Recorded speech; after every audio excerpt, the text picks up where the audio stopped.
6 ఇంజనీర్ల కమిటీ అసలు మేడిగడ్డ దగ్గర కట్టొద్దు అని అన్నారు, అయినా కట్టిర్రు అని కూడా ఒక ప్రచారం ఉంది. ఇది కూడా తప్పుడు అవగాహన. నిజానికి రీఇంజనీరింగ్ జరిగినప్పుడు మేడిగడ్డ దగ్గర బ్యారేజ్ని అనుకున్న తర్వాత క్షేత్రస్థాయిలో పరిశీలన జరిపి దీన్ని అధ్యయనం చేయడానికి అప్పుడు రిటైర్డ్ ఇంజనీర్స్ ఒక 6 కమిటీ వేసి ఆ కమిటీకి ఒక మ్యాండేట్ ఇచ్చారు. మీరు ఈ అలైన్మెంట్ని మీరు స్టడీ చేసి ఆ ఫీజిబిలిటీని మాకు చెప్పండి, దాని ప్రకారం మనం నిర్ణయం తీసుకుందామని చెప్పి జీవో ద్వారానే కమిటీ ఏర్పాటైంది. ఆ కమిటీ వెళ్ళి క్షేత్రస్థాయిలో అలైన్మెంట్ని పరిశీలించారు. తర్వాత టోపో షీట్లు చూశారు.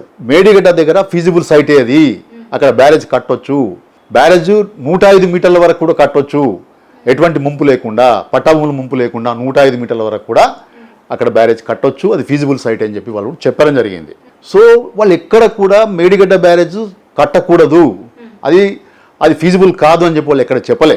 అయినా కూడా వాళ్ళ మాటల్ని వక్రీకరించి, కట్టదని చెప్పినా కూడా కట్టారని పదే చెప్పి వాళ్ళ మాటల్ని వక్రీకరించి ప్రజలకి ఒక అబద్ధాన్ని ప్రచారం చేశారు. నిజానికి వాళ్ళ రిపోర్ట్ కనుక చదివితే ఎక్కడ కూడా వాళ్ళు బ్యారేజ్ని వ్యతిరేకిస్తూ మాటలు రాసిన ఒక్క మాట కూడా దాంట్లో లేదు.